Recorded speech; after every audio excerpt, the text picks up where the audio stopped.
तो ये क्वेश्चन तो ऑलमोस्ट हर बच्चा बना देता है।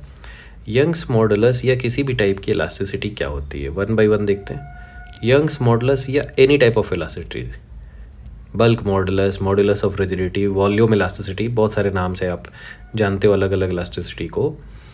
उसकी वैल्यू होती है stress upon strain, out of which stress is force upon area, और स्ट्रेन होता है डायमेंशनलेस, क्योंकि वो होता है change in length upon original length, change in volume upon original volume, ऐसा। तो यंग्स मॉडुलस का वही डायमेंशन आता है जो कि प्रेशर का आता है, force upon area.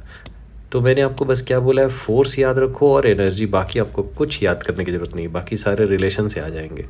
So mlt-2 divided by area का L स्क्वायर करोगे तो ml-1t-2। सो फर्स्ट का तो आ गया सेकंड। अब चलते हैं बी का क्या होगा, टॉर्क।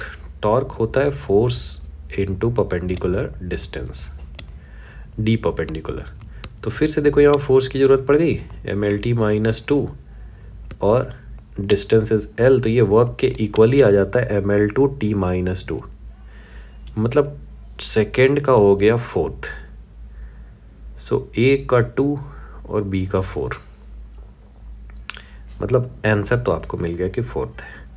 बाकी भी चेक कर देते हैं। कोफिशिएंट ऑफ विस्कोसिटी बेस्ट आप निकाल सकते हो स्टोक्स लॉ से, वो होता है 6π ईटा आर इंटू वेलोसिटी। जब एक बॉल कहीं फ्लूइड में मूव करती है तो उस पर इतना विस्कस फोर्स लगता है। तो 6π इज़ अ कांस्टेंट, ईटा की डायमेंशन आपको निकालनी है। वो क्या आ रही है देखो ध्यान से, force upon r into v आ रही है। तो फोर्स का आप लिखते हो mlt-2, बार बार इसी की ज़रूरत पड़ रही है। रेडियस के लिए L और वेलोसिटी के लिए lt-1। तो यहाँ से ये क्या आता है बच्चों, ml-1t-1, और ये काफ़ी पूछा जाता है एग्जाम्स में, तो ये भी मैं थोड़ा बच्चों को बोलता हूँ, इसको भी आप याद कर सकते हो। सो सी का 1 आया, जो कि हमको तो पता ही था क्योंकि आंसर हमने पहले डिसाइड कर दिया है। अब है ग्रेविटेशनल कांस्टेंट। तो ग्रेविटेशनल कांस्टेंट न्यूटन्स लॉ जो आप 9th क्लास से पढ़ रहे हो, दो पार्टिकल के बीच का जो फोर्स लगता है वो Gm1m2/r² होता है।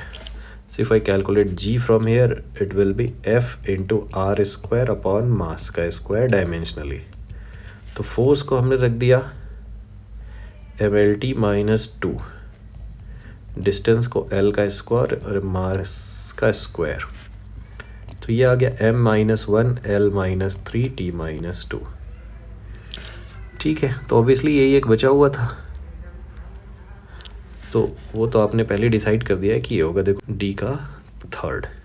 तो ये आपका आंसर है, ये चारों के डायमेंशन आपने निकाल दिए।